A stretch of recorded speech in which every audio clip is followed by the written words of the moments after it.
जिस शक्ति से कान सुनते हैं वो देवता हो गया कान का।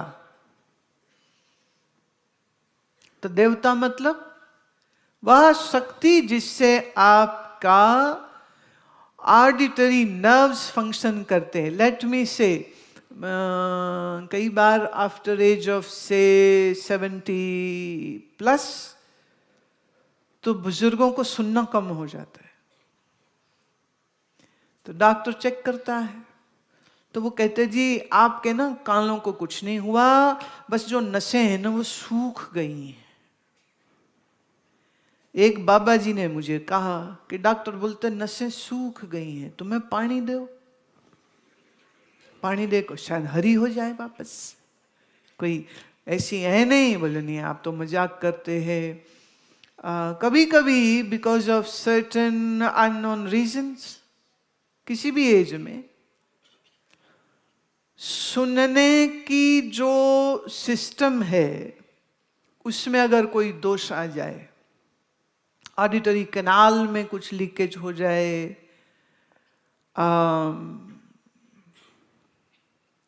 ईयर ड्रम में कुछ दिक्कत हो जाए,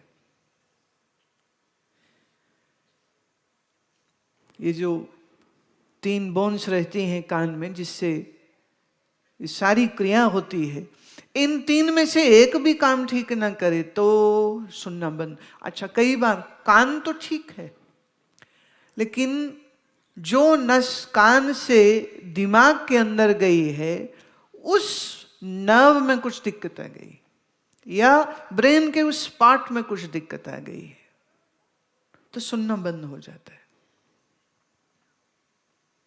कोई यहां अगर ईएनटी स्पेशलिस्ट बैठे हो तो मैं जरूर जानना चाहूंगी ऐसे केसेस में आप क्या करेंगे। किन्हीं केसेस में ये पाया गया कि जैसे बॉर्न डेफ था, बच्चा सुन नहीं सकता था, तो उनका उस बच्चे का ये 4 साल से पहले ऑपरेशन हो जाता है। तो यहाँ उन्होंने फिर ट्रांसमीटर लगाया, अंदर उसको कनेक्ट कर देते हैं और फिर उसका वॉइस थेरेपी होता है। तो धीरे धीरे बच्चा एक एक करके शब्दों को सुनता है और फिर धीरे धीरे उसको डेवलप भाषा उसकी की जाती है, थोड़ा थोड़ा वो बोल पाते हैं। अब जिस शक्ति से दिमाग, auditory canal, auditory nerves, ear drum ये सब काम कर रहे थे, वो किस शक्ति से कर रहे थे? ऋषि उसी को देवता कह रहा है। अच्छा आपका जोर क्या उस देवता पे कोई है सीधे direct? The energy which is making your ear function and you are able to hear and listen, do you have any control onto that directly? You don't. प्रकृति की इस शक्ति का सम्मान करते हुए ऋषि कहता है कि ऐ देव, जिस शक्ति से मेरा कान चलता है, ऐ देव मेरी ये प्रार्थना है कि मेरे कान में मैं ऐसे श्रेणुयाम, मैं ऐसा ही शब्द सुनूं जो भद्र हो, जो ज्ञानकारक हो, जो मेरे भीतर किसी भी प्रकार के क्लेश को जन्म ना दे, मैं ऐसे शब्द को सुनूं। भद्रम पश्यमाम अक्षबी यजत्रः। कानों के बाद बारी आती है आंखों की कि ए देवताओं, मैं इन आंखों से पश्यमाम, मैं देखूं। क्या देखूं? हमेशा पवित्र देखूं। मेरी आंखें कुछ अपवित्र न देखें, मेरी आंखें कुछ भयानक न देखें, मेरी आंखें कुछ विभत्स न देखें, मेरी आंखें पीड़ादायी कोई वस्तु न देखें, मैं हमेशा पवित्र देखूं।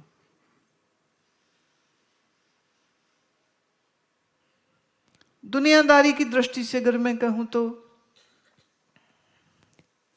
जब किसी मां को अपने बच्चे की लाश देखनी पड़े तो क्या ये दृश्य देखने लायक है?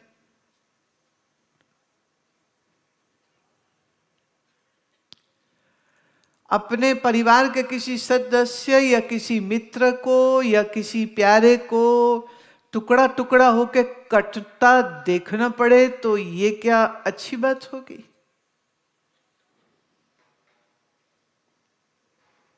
किसी मनुष्य क्या, किसी पशु को भी कोई पाशविकता से मारे तो ये दृश्य दर्शनीय नहीं है, नहीं है। बात से बात चली है तो कहती हूँ, पंजाब के एक हिस्से में जो एक परिवार रहता था, वो मेरे दिल्ली में सत्संग में वो मेरे पास आना शुरू हुए। एक दिन उन्होंने मुझे कहा कि मैं बहुत पीड़ित हूँ, मैं बहुत पीड़ित हूँ। मैं क्यों? कह रहे मेरे हाथ से बड़ा बुरा कर्म हुआ है और मेरी आंखों ने जो देखा है वो मेरे से भुलाए नहीं भुलाया जाता है और मैं मर रहा हूँ उस बात से। ये सज्जन कोई 64-65 साल के होंगे। मैं हाँ बोलूँ क्या बात क्या है, तकलीफ क्या है? कहते हैं जब 1947 में पार्टीशन हुआ तब तो उस समय पर ऐसे हालात बने कि हमें खड़े खड़े पैर घर बार सब छोड़ के निकलना पड़ा, क्योंकि भीड़ के हजूम ने हमारे मोहल्ले पे हमला कर दिया है। और मैं, मेरे परिवार और मेरे 3 बहनें, मेरे माँ बाप और मेरे बच्चे, मेरे भाई के बच्चे थे जो बड़े, तो हम सब एकदम हक्के बक्के के अब क्या करें। कहानियां सुन रहे थे कि लड़कियां उठाई जा रही हैं, उनके बलात्कार हो रहे हैं, उनकी हत्याएं हो रही हैं। हमारे कई रिश्तेदार चले गए थे दिल्ली, हम नहीं गए थे। हमें लगा रहे तो हमारा घर है, हम कैसे चले जाएं। लेकिन ये जब नौबत सिर पे ऐसी पड़ी तो बोले मेरी बहनें मेरे बाप और मेरे माँ के पाँव पे रो रो करके कहती हैं कि देखो अगर लेके जाओगे तो रास्ते में हमको उठा लिया जाएगा, हमारी क्या दुर्दशा होगी ये ना आप देख सकोगे ना हम सहन कर सकेंगे। इसलिए आप भाई को बोलो कि हमें मार दे वो, हम नहीं जाएंगे इस घर से। हम बाहर अगर निकले तो हमारा बचना तो ऐसे भी कुछ नहीं है, ना आपको देखना पड़े ना हमको देखना पड़े। उन सज्जन का नाम चमन लाल। चमन कहते हैं मेरे बाप ने मेरे हाथ में तलवार पकड़ा दी और कहता मैं बूढ़ा हूं, मैं मार ना सकूंगा। 3 मेरी बेटियां हैं, तू ही मेरा जवान बेटा है, तू कर सकेगा, ले पकड़ तलवार और देर ना कर और यहीं के यहीं काट दे इनको। कहते मैंने अपने हाथ से अपनी 3 जवान बहनों को मारा उनको, और उनकी लाशें छोड़ के ऐसे ही खून भरे हाथों से मैं अपने भाई के बच्चों को उठाया और बाप और माँ का हाथ पकड़ा और हम लोग सब वहां से निकले। और फिर पैदल चलते चलते चलते हमने ये भी देखा कि जिनकी परिवार की बेटियां उठाई गई, घसीट के ले जाई गई, न बाप कुछ कर सका, न माँ कुछ कर सके, न भाई कुछ कर सके। कहते मैं रात को सो नहीं पाता हूँ, कभी अपने बहन की कटी गर्दन दिखती है, कभी उसका खून से लथपथ जिस्म दिखता है, कभी उसकी चीख दिखती है, और कभी मैंने कैसे उनको मारा है मुझे वही दिखता रहता है। मैं रातों को सो नहीं सकता, मैं क्या करूं। मेरे से पाप हुआ है। मैंने कहा पहली बात तो ये है कि जिन हालातों में ये सब कुछ हुआ है उन हालातों को मद्देनजर रखते हुए पहले तो ये ना सोचिए कि आपके हाथ से पाप हुआ। पहली बात कि तो मैं खुद को माफ नहीं कर पाता, मैं तो किसी से क्या माफी मांगूंगा। समझ रहे हो तुम? ये एक बहुत विभत्स मैंने उदाहरण दिया है कि ऋषि कितनी बड़ी बात कह रहे हैं कि प्रभु जीवन में ऐसा कुछ हमें देखने को न मिले। मेरी आंखें हमेशा पवित्रता का दर्शन करें, सौंदर्य का दर्शन करें, सत्व गुण का दर्शन करें, शुभ्रता का दर्शन करें, पवित्रता का दर्शन करें। मेरी आंखें कभी कुछ ऐसा न देखें। स्थिरै अंगैहि तुष्टवागं सह, स्थिरै अंगैहि, इस शरीर के तमाम अंग स्थिर रहें, हृदय प्रसन्नता से भरा रहे, तुष्ट, प्रसन्न और तुष्ट और संतुष्ट रहे। और मैं अपने इस शरीर और अपने तमाम अंगों को ए ईश्वर आपको अर्पित करता हूं। तनोभिः व्यशाम देवहितं यदयायुः, और मैं प्रार्थना करता हूं प्रभु कि ये शरीर अपनी पूर्ण आयु को भोगे और इस जीवन में मैं ऐसे कर्मों को कर सकूं और करता रहूं जो देवों के हित में हो, जो धर्म के हित में हो। माने मेरे पैरों से कोई ऐसा कर्म ना हो जो पाप कारक हो, मेरे हाथों से कोई ऐसा कर्म न हो जो अशुभ हो। अब इसी का विस्तार आगे उन्होंने दिया। स्वस्ति न इंद्रः वृद्धश्रवाः।